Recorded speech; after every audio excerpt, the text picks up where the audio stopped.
This week we're making chicken nuggets. Okay, the first thing that we'll need is some chicken, some beaten egg with some seasoning, and some flour. We will need to take a piece of our chicken with some tongs, place it inside our beaten egg, place it inside our beaten egg like this, making sure it's coated well, and then we place inside our flour and coat well with the flour.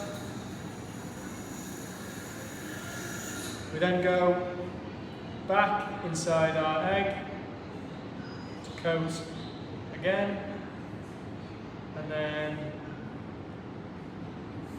back inside the flour, making sure that we get a good coating of flour on our chicken. Okay, once this is done, it's time to take it to the fryer.